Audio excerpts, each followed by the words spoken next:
안녕하세요. 옛이야기입니다. 옛이야기의 사연을 여러분들에게 읽어드릴 DJ 유진입니다. 구독과 좋아요는 채널 운영에 큰 힘이 됩니다. 꼭 부탁드리며 저는 여러분들의 댓글도 모두 읽고 있으니 댓글도 많은 참여 부탁드립니다.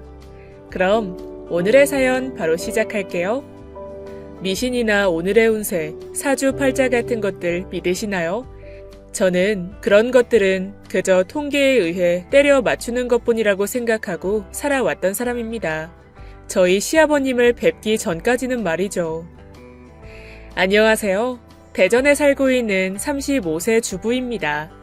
앞에 말씀드렸다시피 저는 미신이나 운세 같은 것들을 정말 싫어해요. 교회에 다니는 크리스천이기도 하고요.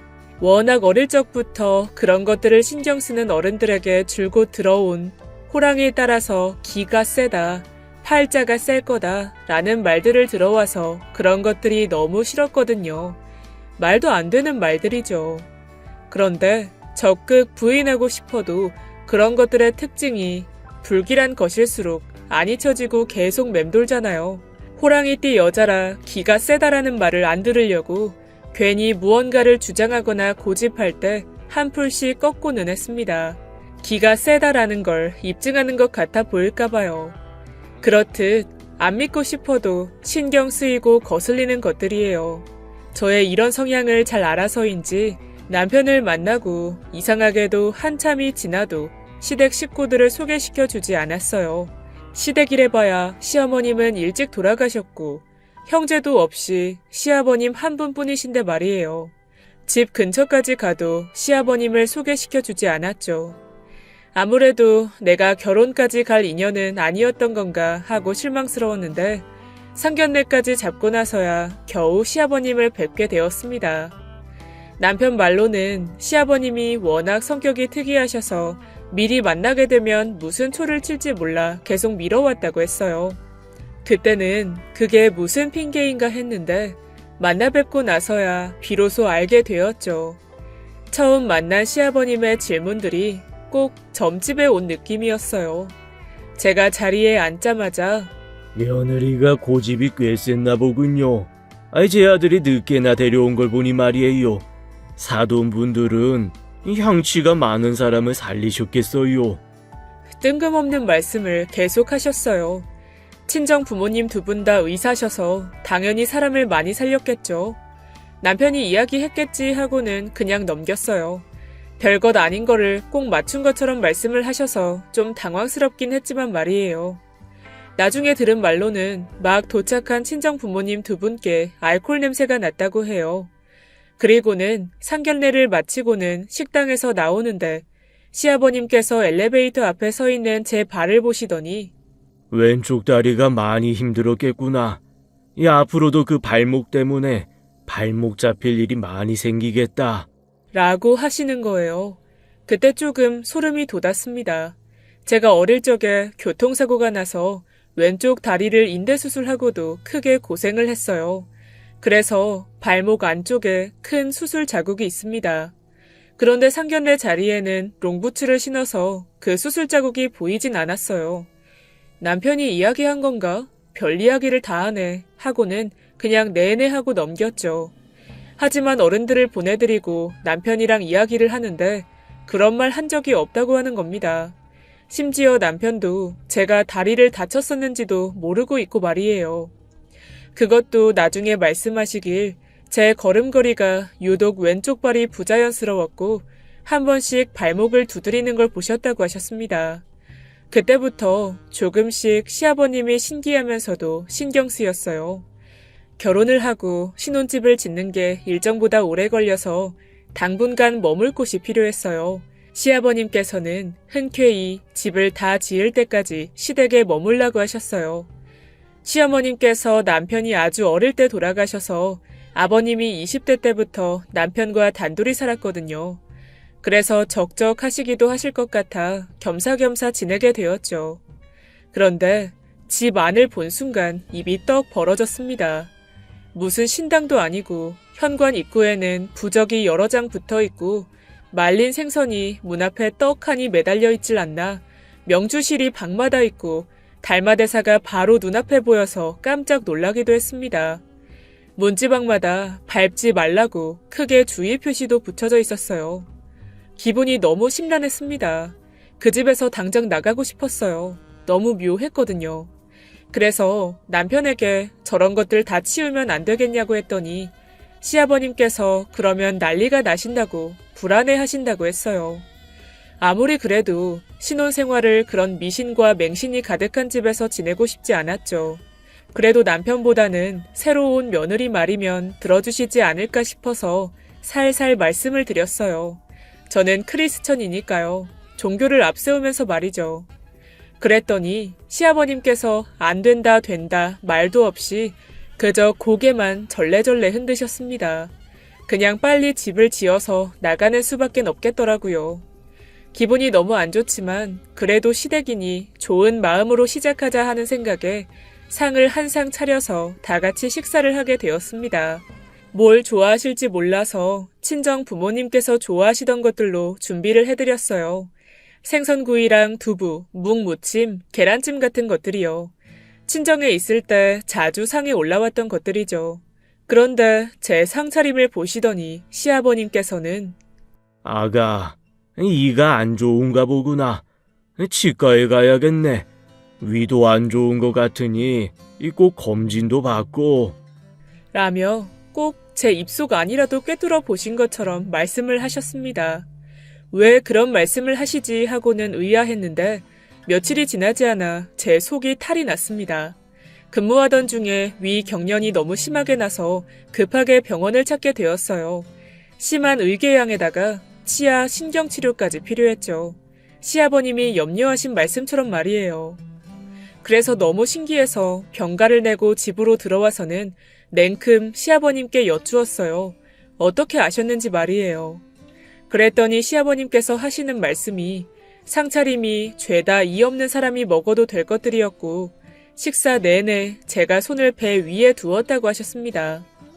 제가 무의식적으로 제 속에 편한 음식들로 준비한 모양이더라고요. 느끼지는 못했지만 은연중에 속도 불편했던 모양이에요. 또 어떤 날은 시아버님과 가구를 보려고 집을 나서는데 시아버님께서 굳이 차를 끌지 않고 택시를 타고 가자고 하셨어요. 편하게 가자 하면서 말이에요. 제가 운전하겠다고 해도 그냥 가자고 하셨습니다. 그런가 보다 하고 택시를 잡아 타려는데 집 앞에 택시가 한 대 서 있었어요. 그 택시로 바로 차문을 열려는데 시아버님께서 반대편에서 새로 잡아서 타자고 하시더군요. 왜 그러시지? 하고는 굳이 반대편으로 가서 몇 분을 기다리다 택시를 잡아 탔습니다. 타고서는 여쭈어 봤어요. 왜 세워둔 택시는 안 탔는지 말이에요. 아이, 그 기사한테서 술 냄새가 났다. 시아버님과 제가 그 택시를 타려고 할 때 그 기사님이 타라고 차 문도 열어줬거든요. 그런데 약주를 드셨던 것 같더라고요. 저도 꽤나 개코인데 시아버님은 술 냄새를 어찌 맡으신 건지 대단했습니다. 그렇게 시아버님 덕분에 별탈 없이 집으로 돌아왔어요. 그러다 차에 둔 서류를 가지러 주차장에 다시 내려왔습니다. 한참을 뒤지다 서류를 찾아들고 문을 쾅 닫는데 하고는 보닛 쪽에서 아기 고양이가 나오는 거예요. 그리고는 또 몇 분 지나서 다른 아기 고양이가 나왔습니다. 고개를 숙이고 밑에서 보니 두 마리 말고도 두 마리가 더 있는데 잠이 든 채로 안 나오는 거예요. 이래서 아까 차 안 끌고 나가신 건가? 하고는 집으로 들어가서 저 아버님, 차 밑에 고양이 새끼들 있어서 택시 타자고 하신 거예요? 이거 서류 가져오다가 봤어요. 그냥 몰았으면 진짜 큰일 날 뻔했네요. 아이, 기둥 옆에 엄마 고양이가 건너편에서 한참을 차 쪽을 쳐다보고 있더라고. 점점 시아버님이 너무 대단해 보이는 거예요. 그렇게 모든 미리미리 사고가 날 것들을 예방하시는 게 한두 번이 아니셨거든요. 어느 날은 아파트 부녀회장님과 우연히 마주치게 되었는데 시아버님께 고맙다고 전해달라고 하시는 거예요. 옥상에 있는 물탱크 청소가 있던 날에 청소 업체에서 청소를 하고 다녀갔는데 시아버님께서 아무래도 이상하니 다시 부르라고 막 고집하셨대요. 아무 문제가 없었는데 말이죠. 시아버님께서 출장비가 들면 본인이 더 낼 테니 꼭 다시 부르라고 하셔서 할 수 없이 업체에 재요청을 했답니다. 그런데 다시 오게 된 짜증 가득한 업체 사람들이 한참을 탱크를 둘러보다가 다급히 사과를 하며 탱크 관 하나가 새서 교체해야겠다고 죄송하다고 거듭 사과를 하고는 별도의 요금 없이 관 교체를 해주고 원래 냈던 금액에서 더 할인을 해주었다고 말이죠. 시아버님이 말씀 안 해주셨으면 아파트 한 동이 수도 요금 폭탄을 맞았을 거라고 할인받은 금액으로 공원에 나무를 심기로 했으니 전해달라고 말입니다. 그거 말고도 부녀 회장님 남편분 간이 안 좋은 것 같으니 검진 받아보라고 권유도 하셨대요. 그래서 그분은 지금 치료를 받으시며 쉬고 계십니다. 간에 종양이 발견되셨거든요. 경비 아저씨께는 어깨가 많이 안 좋은 것 같으니 조심하시라고 하셨는데 그 후에 50견이 오셔서 일을 그만두시고 다른 분으로 바뀌었습니다. 그렇게 동네에 이런저런 말씀을 하셔서 동네 분들이 시아버님을 무당 보듯 하거나 신기 있는 할아버지라며 신기해하고 한 번씩 시아버님 말씀을 들으러 오기도 하고 반면에 으스스하다며 꺼려하기도 했습니다. 남편은 익숙한지 한 번씩 시아버님께 오지랖 떨지 마시라고 뭐라고 했어요. 출근할 때마다 동네 분들한테 쓸데없는 말 괜히 하지 마시라고 득될 거 없으니 그냥 모르는 척 하시라고 말이죠. 그런데 역시나 순기능이 있으면 역기능이 있듯이 남편의 말은 기우가 아니었습니다. 간혹 집으로 동네 분들이 찾아와서는 복권 종이를 내밀면서 어느 걸로 하면 좋겠냐고 물어보거나 자녀가 시험을 앞두고 있는데 어떻게 하면 되겠냐는 둥 말도 안 되는 것들을 물어보시고는 시아버님께서 그런 건 잘 모른다, 노력 여하에 따라 다르다 답하시면 그거 하나 알려주기가 어렵냐며 투덜대시거나 온갖 비난을 쏟아내며 돌아가셨습니다. 꼭 복채 없이 꽁으로 운세를 들으려는 듯한 사람들처럼 말이에요. 시아버님이 무당도 아니고 노스트라다무스도 아닌데 어찌 그런 것들을 알겠어요. 그 뒤로도 시아버님은 자주 곤란한 일을 겪으셨죠. 동네에 용한 할아버지로 소문이 더 자자해지는 사건이 생겼거든요. 밤에 자다가 한 번씩 시아버님께서 벌떡벌떡 일어나셨어요. 물 마시러 나왔다가 거실에 한숨을 푹푹 쉬시는 시아버님을 몇 번 본 적이 있는데 연세가 있으시니 잠이 일찍 깨시나 했죠. 그런데 시아버님께서 며칠을 그러시다가 밤에 현관문 닫히는 소리가 몇 번 들렸습니다. 그러던 어느 날 퇴근하는 길에 구청 직원들과 본 적 없는 사람들이 잔뜩 아파트 앞에서 서성거렸습니다. 무슨 일인가 하고 보니 시아버님께서 구청 직원과 구조기술사를 부른 거예요. 아파트가 오래되지 않았는데 새벽에 조용할 때마다 이상한 소리가 들린다고 말이죠. 알고 보니 건물에 문제가 많았습니다.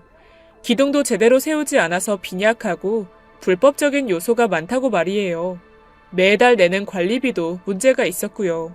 동네 사람들은 시아버님 덕에 세금도 많이 내고 큰일 날 뻔한 거 막았다면서 고마워하셨고 더욱더 시댁에 관심이 쏠렸죠. 시아버님이 집 밖에 나오시기를 무섭게 마구 모여들어서는 질문이 쏟아지고 나중에는 제가 누군지 남편이 무슨 일을 하는지 시어머님이 왜 돌아가셨는지까지도 관심을 넘어서서 과도하게 무례해졌습니다. 그래도 시아버님께서는 동네 분들이 나쁜 뜻으로 그러는 거 아니니 너무 개의치 말라고 하셨죠. 점점 시아버님의 한치 앞을 내다보는 현안들이 불편해질 때쯤 불편하다고 말씀드리기 무색해지게끔 친정에도 시아버님의 도움을 받게 되었어요. 여느 때처럼 시아버님과 남편이랑 셋이서 저녁 식사를 하고 있는데 친정 엄마에게 전화가 왔어요. 오랜만이라 스피커폰으로 시아버님과 남편에게도 인사를 드렸죠. 그런데 한참 근황을 묻던 시아버님께서는 친정 엄마께서 목소리가 너무 탁해지셨으니 건강관리를 잘 하시라고 하시더군요. 매일 들어온 저도 느끼지 못했는데 말이에요. 그리고 얼마 지나지 않아서 친정 엄마에게 연락이 또 왔어요. 폐암 초기 진단을 받으셨다고 말입니다. 시아버님께서 이튿날 친정 엄마께 따로 전화를 드렸다고 했습니다. 숨소리가 거칠고 목소리가 많이 안 좋아 보이시니 꼭 검진 받으시라고 말이에요. 다행히 초기인지라 빨리 수술만 하면 된다고 해서 시아버님께 정말 너무 감사했어요. 부모님이 의사이시니 알아서 건강은 잘 챙기고 계실 줄 알았는데 중이 제 머리 못 깎죠. 제가 너무 무심했나 싶으면서 죄송스럽기도 했고 말이에요. 그러다 보니 저도 모르게 흉물스러웠던 집안의 풍경들이 신성해 보이기 시작했어요. 되려 너덜너덜해진 현관 쪽 부적을 제가 다시 붙이기도 하고 걸려있던 명주실에 먼지도 털어주고요. 내심 시아버님의 미신들이 아름다울 미신으로 여겨졌거든요. 그러던 어느 날 예견된 사고가 생겼습니다. 슬슬 신혼집이 완성이 돼가고 있다고 연락이 와서 공사 현장에 남편이 한번 보고 오기로 한 날이었어요. 아침에 시아버님께서 간밤에 이가 빠지는 꿈을 꿨다며 남편을 극구 못 가게 말렸습니다. 아버지, 내가 공사하는 것도 아니고 잠깐 보고만 오는 거야. 거의 마무리된 거라 위험할 것도 없어. 걱정 마. 공사업체에서 보내준 사진을 보니 거의 완공 상태였어요. 현장에 가서 문제될 거 없는지 정도만 살피면 되는 거라서 저도 그때만은 시아버님을 설득했어요. 걱정할 거 없다고 말이죠. 그런데 혹시나가 역시나였던 건지 남편이 늦도록 돌아오지 않아 연락을 했는데 계속 받지를 않았어요. 그러다 20번쯤 전화를 걸었을 때 어떤 여자분이 전화를 받았습니다. 간호사분이신데 남편이 공사 중인 건물 계단에서 구르는 바람에 뇌진탕이 왔다고 말이죠. 구급차로 실려왔다고요. 저와 시아버님은 놀라서 병원으로 향했습니다. 머리에 붕대를 칭칭 감은 남편이 민망한 듯한 얼굴로 저와 시아버님을 바라보았고 층계를 오르다가 구둣발이라서 미끄러워서 헛디뎌 굴렀다더군요. 남편의 그 모습에 시아버님은 그 자리에 털썩 주저앉더니 서럽게 우셨어요. 어찌나 몸을 덜덜 떨며 우시는지 저도 놀랬던지라 그제야 신발을 한 짝만 신고 오신 시아버님의 발을 보았어요. 남편이 심하게 다치기는 했지만 평소 덤덤한 성격의 시아버님이 그렇게까지 우시니까 저도 모르게 당황스럽더라고요. 그때 병원에 있던 모든 사람들이 시아버님을 봤거든요. 아마 누가 죽었는 줄 알았을 거예요. 곡소리처럼 우셨거든요.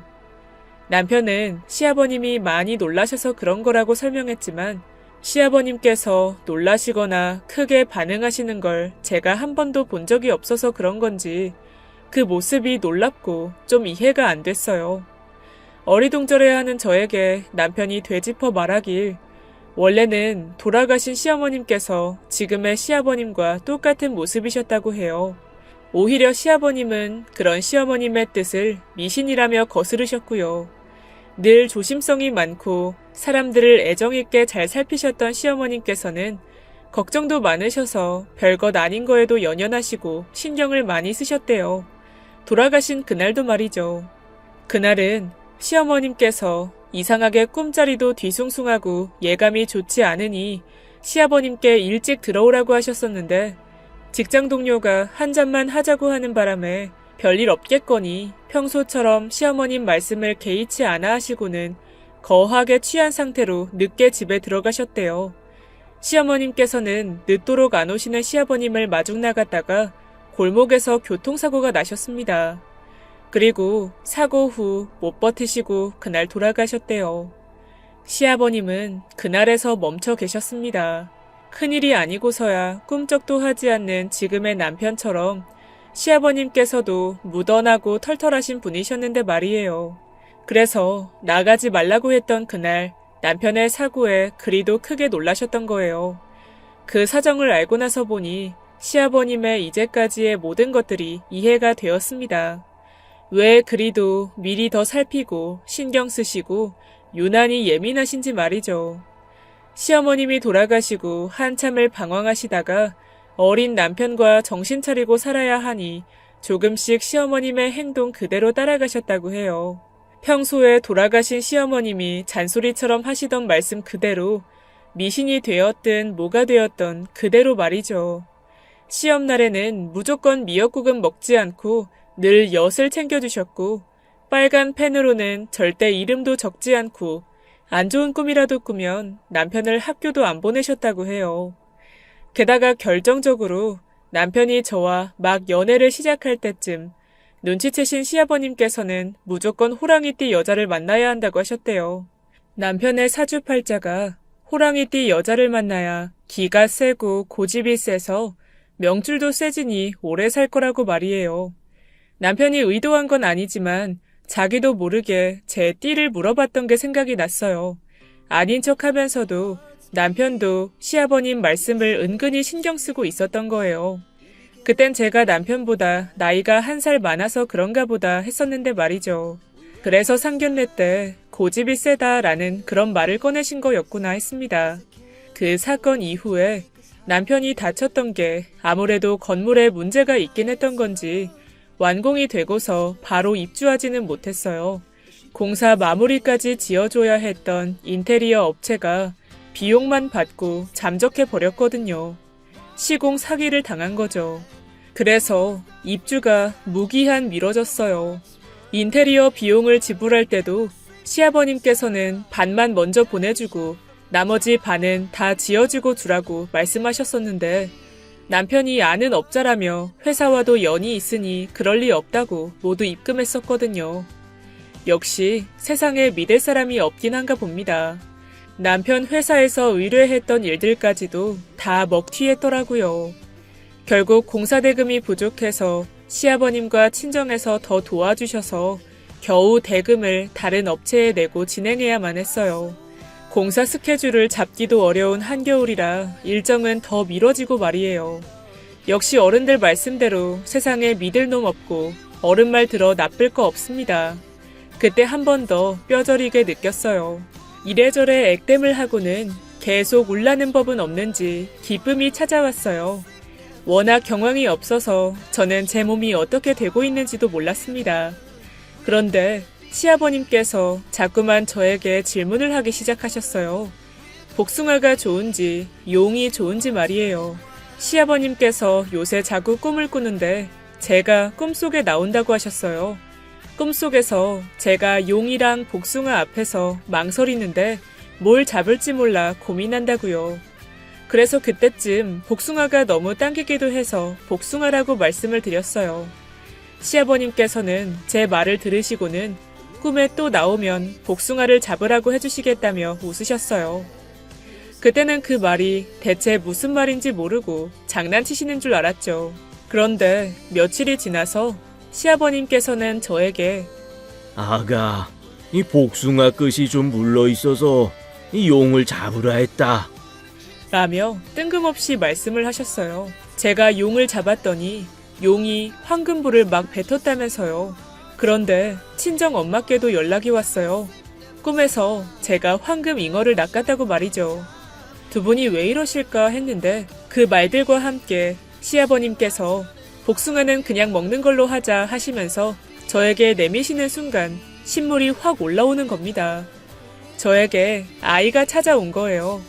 이튿날 산부인과에 가니 임신이라고 했습니다. 미리 임신 소식을 알려주신 시아버님이나 꿈 한 번 이야기한 적 없는 친정 엄마의 연락이 참으로 신기했어요. 이 이야기는 요즘도 가끔 꺼내고 말이죠. 하지만 아이가 어찌나 유난인지 입덧이 많이 심했어요. 집안에서 제 눈치를 보느라 시아버님이나 남편이 식사도 잘 못했죠. 무슨 냄새만 나도 제가 헛구역질을 너무 해댔거든요. 잘 먹어야 영양에도 좋을 텐데 거의 일주일 내내 물만 먹어도 냄새가 난다고 토했어요. 텔레비전에서 음식 장면만 나와도 꼭 그 냄새가 나는 것 같이 세상의 모든 냄새가 그렇게 싫을 수가 없었어요. 그래서 몇 번씩 쓰러져 링거나 영양제를 맞아야만 했습니다. 입도 마르고 한없이 말라가는 제 앞에 시아버님께서 금귤을 갈아서는 주셨어요. 상큼한 과일들도 다 먹어봤는데 줄창 올렸던지라 못 먹을 줄 알았는데 시아버님께서 금귤을 구운 다음에 갈아서 미지근하게 갖다 주셨는데 그게 그렇게 잘 넘어가는 거예요.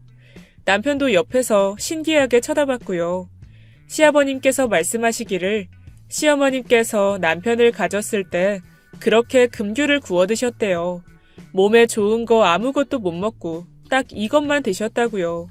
어떻게 만드는 건지 기억이 안 났었는데 시어머님께서 출산 일지 써놓으신 걸 밤새 찾으셨다면서 잘 먹는 제 모습을 보시며 뿌듯해 하셨어요. 정작 시어머님께서 입덧으로 고생하실 땐 시아버님께서 너무 피곤해서 잠결에 보셨다고 하셨어요. 혼자 쭈그려 앉아서 금귤을 구워 먹는 시어머님 모습을 말이에요.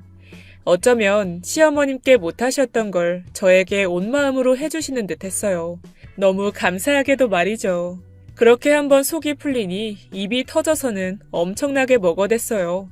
슬슬 배가 불러올 때쯤 아들인지 딸인지 너무 궁금했어요. 시아버님께서는 여자아이라고 하셨습니다. 용이라서 당연히 전 남자아이를 생각하고 있었어요. 그런데 시아버님의 꿈속에서 용이 꽃밭을 지나갔다며 분명 딸이라고 말씀하셨어요. 신기하게도 정말 의사 선생님께서 딸이라고 하셨죠. 꽃신을 사야겠다면서요. 그렇게 저희는 행복할 준비만 하고 있었습니다.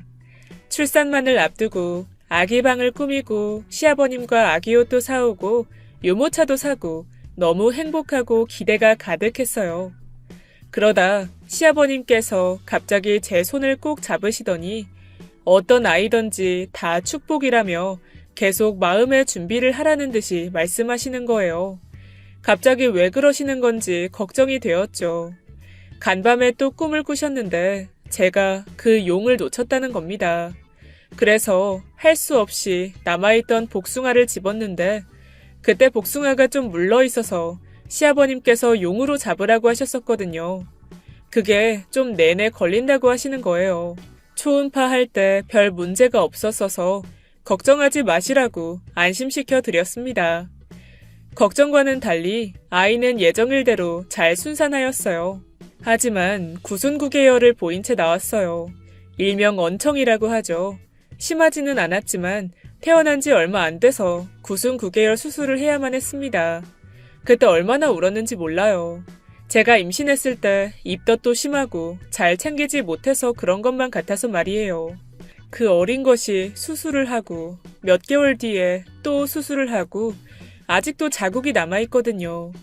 조금 더 자라서 성인이 되면 그때 또 수술을 해야 됩니다. 상처를 볼 때마다 제 탓인 것 같아 안타까워요. 그때 시아버님께서는 많이 위로를 해주셨어요. 꼭 본인의 잘못인 것 같아 하시면서 말이죠. 그렇게 한 차례의 아픔이 지나가고 저도 모르게 시아버님께 많은 의지를 하게 되었어요. 시아버님이 미리 예견하듯 해주시는 말씀 때문이라기보다는 그만큼 시아버님께서 남편보다는 더 섬세하시고 잘 챙겨주셨거든요. 저도 엄마가 처음이고 며느리가 처음이라서 많이 어려웠어요. 하지만 시아버님은 꼭 해결책을 쥐고 계신 것 같아서 도움이 컸습니다. 아이를 유모차에 태우고 돌아다닐 수 있을 때쯤 시아버님과 동네를 자주 아이와 산책을 했습니다.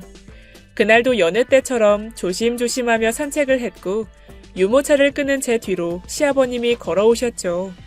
늘 다니던 길이라서 별 무리가 없었는데 내리막길을 가던 찰나에 제 고장난 왼쪽 발목이 삐끗하는 바람에 넘어지면서 유모차를 놓쳤어요. 정말 찰나의 그 순간에 유모차가 내리막길 아래로 마구 내려가는데 앞이 캄캄했습니다. 그런데 시아버님께서 유모차에다가 끈을 하나 달아두셨었어요. 강아지들 목줄 끈 같은 거요. 그래서 저랑 아기랑 산책할 때 제가 유모차를 끌기는 하는데 그 뒤에서 시아버님이 그 끈을 잡고 계시거든요. 그 상황에 시아버님이 연줄을 당기듯이 마구 감아서 유모차를 잡으셨어요. 정말 그거 아니었으면 어떻게 됐을지 지금 생각해도 아찔합니다. 아이도 무사했고 그저 제 발목만 나갔어요. 얼마나 다행인지 몰라요. 그 유모차를 살 때도 시아버님과 같이 샀는데 한참을 시아버님께서 유모차를 보시더니 아파트가 오르막길이 경사가 꽤 있어서 위험할 것 같다고 하셨거든요. 그래서 어떻게 해야 안전할까 고심하시다가 줄을 미리 달아두신 거였죠. 시아버님의 선견지명은 정말 대단하시다니까요. 처음 봤던 상견례 때 말씀하셨던 것처럼 제 발목이 앞으로의 제 삶에서 계속 발목 잡을 거라고 하셨었는데 역시나 틀리지 않았네요. 게다가 되때 시아버님께서도 너무 놀라셨는지 유모차에 단 줄을 급하게 당기시면서 어깨가 심하게 부어오르셨어요. 몇 주간 발목을 접질린 저와 함께 물리치료를 다니셔야만 했습니다. 물리치료를 다니는 내내 시아버님이랑 저랑 얼마나 웃었는지 몰라요. 둘이 나란히 다쳐서는 치료받는 모습이 웃기더라고요. 그렇게 2년 정도가 더 지났을 즈음 공사하던 신혼집이 다 지어졌다고 연락을 받았습니다. 시아버님께 지금 같이 살고 있는 아파트 건물에 문제도 있고 하니 새 집으로 같이 옮기자고 말씀드렸어요. 그랬더니 시아버님께서 혼자 계시고 싶다고 하시더군요. 한편으로 제가 너무 귀찮게 해드렸나 하고 염려가 되었어요. 시아버님 말씀으로는 새로 지은 집 쪽이 아이 교육에 좋을 것 같고 지금 계시는 곳은 병원이나 관공서에 가까워서 시아버님이 계시기에 좋다고 하셨습니다. 그리고 결정적으로 그 집에 계셔야 꿈에 시어머님께서 자주 오신다고 말이죠. 마음이 많이 무거웠지만 할 수 없이 시아버님과 떨어져서 살게 됐어요. 그래도 한 번씩 시아버님께서 집에 들러서 집안을 한번 봐주시거나 걱정될 만한 것들을 일러주셨고 아이가 커가면서 이런저런 것들을 조심해라, 하지 말아라 하고는 염려해 주셨어요. 그러다 또 한 번의 신기한 우연이 있었어요. 제가 슬슬 복직을 준비하고 남편도 승진 시험을 앞두고 있을 즈음 베이비시터를 찾고 있었는데 정말 안 구해지던 베이비시터가 운 좋게 구해졌어요. 집에서 면접도 보았고 유아교육과 출신에 인상도 참 좋아 보였어요. 바로 제 복직일에 맞춰서 아이를 봐주기로 하였고 면접을 마치고 베이비시터가 돌아가는데 오랜만에 집에 들르신 시아버님과 마주치게 되었어요. 그런데 시아버님께서 베이비시터를 보더니 안 되겠다고 하시는 겁니다. 힘들게 구한 분인데 말이에요. 그래서 뭐 때문인지 약간 짜증 섞인 투로 여쭈어 보았어요. 복직이 급했던 저에게는 많이 절실했었거든요. 시아버님 말씀으로는 그 베이비시터가 너무 불량해 보였답니다. 그 찰나에 잠깐 보신 건데 말이에요. 희미하게 담배 냄새도 나고 아기를 본다는 사람이 손톱 끝이 너무 길었고 면접을 마치고 나왔을 때 마주쳤던 그 표정이 너무 안 좋았다고 말이죠. 괜한 선입견이라고 생각했는데 그 베이비시터가 출근하기 3일 전에 계약금 이야기를 꺼냈어요. 계약금을 받고 근무를 시작하겠다고 말이에요. 원래 일 잘하시는 분들은 계약금을 걸기도 해서 입금을 하려다가 계속 시아버님 말씀이 생각이 났어요. 그래서 계속 차일피일 근무일 전까지 미루었어요. 그랬더니 근무일 전날에 저에게 온갖 욕설로 문자가 와 있었어요. 그 베이비시터에게 말이죠. 그러고는 출근하기로 한 날 연락 두절이 되었습니다. 알고 보니 저 말고도 다른 복직을 앞둔 아기 엄마들에게 계약금을 뜯어냈더라고요. 저는 당하지 않았지만요. 정말 그때도 시아버님이 아니었으면 뒤통수 제대로 맞을 뻔했는데 천만 다행이었어요. 그래서 이 사실을 시아버님께 말씀드렸더니 그때 너희 집 가기 전에 이 손주 간식 사주려고 슈퍼에 들어갔다가 그 베이비시터랑 마주쳤었다. 이 담배를 사더구나. 그리고 전화 통화를 하는데 돈을 뜯어낸다느니 어쩐다느니 이 수상한 말들만 하더구만. 우연히 훨씬 전에 마주쳤었다고 하시더라고요. 그로 인해서 제 복직은 무산되었어요. 베이비시터 구하기가 정말 하늘의 별 따기이긴 하거든요. 제가 집에 있게 된 게 시아버님께서는 좋으셨는지 저희 집에 갑자기 자주 오셨어요. 오셔서는 아직 제대로 걷지도 못하는 아이 신발을 여러 켤레 사주시거나 책가방을 사두시기도 하시고 어릴 때부터 남편이 기관지가 안 좋았다며 배즙을 거의 몇 년은 먹겠다 싶은 양을 채워 놓으시기도 했죠. 제 발목이 안 좋으니 발에 맞는 신발을 신어야 한다면서 맞춤 신발을 여러 개 해주시고 시댁처럼 명주실을 몇 개 두거나 애군을 막는다며 부적을 붙이시고 너무 급작스럽게 이런저런 것들을 하셔서 제가 좀 기분 나쁜 티를 많이 냈어요. 아버님, 저 크리스천이라서 그런 거 안 좋아해요. 걱정돼서 그러시는 마음 잘 알고 있으니까 너무 염려하지 않으셔도 돼요. 여긴 제 집이니까 제가 알아서 잘 할게요. 단호하게 말씀드리지 않으면 계속 그러실 것 같아서 그날따라 저 같지 않게 모진 말을 했네요. 시아버님께서는 머쓱해하시며 돌아가셨습니다. 그 모습이 마지막이셨어요. 그렇게 돌아가셨습니다. 아무래도 그렇게 말씀드린 게 너무 죄송해서 연락을 계속 드렸는데 전화를 안 받으셔서 시아버님 좋아하시는 고기를 사가지고는 남편과 들렀는데 주무시듯 가셨습니다. 머리가 뜨겁도록 오래간 울고 남편과 추스르고 장례를 다 치른 후 뒤늦게야 보게 된 시아버님 댁에는 저희 집에 다 못 두고 오신 여러 개의 아이 책가방과 신발, 남편의 계절별 넥타이가 있었고 미리 주문 의뢰해두신 제 맞춤 신발이 몇 개월 뒤 집으로 배송되었습니다. 떠나실 걸 어떻게 알고 그렇게나 미리 준비를 해두셨는지 시아버님은 마지막까지 대비가 철저하셨어요. 시아버님을 떠나보낸 지 한참이 지났지만 여전히 저는 늘 일러주시던 지침을 잘 지켜오고 있습니다. 미신이나 보이지 않는 앞날을 예측하는 것이 아닌 조심해서 나쁠 게 없고 대비해서 비켜갈 수 있음을 알려주신 시아버님. 전 돌다리도 몇 번씩 두드려보는 며느리가 되었습니다. 시어머님은 잘 만나셨는지요? 제 꿈에도 가끔 와주세요. 보고 싶습니다. 지금까지 예디약이었습니다. 끝까지 함께 해주신 여러분 진심으로 감사드리며 저는 내일 이 시간 다시 돌아올게요. 감사합니다.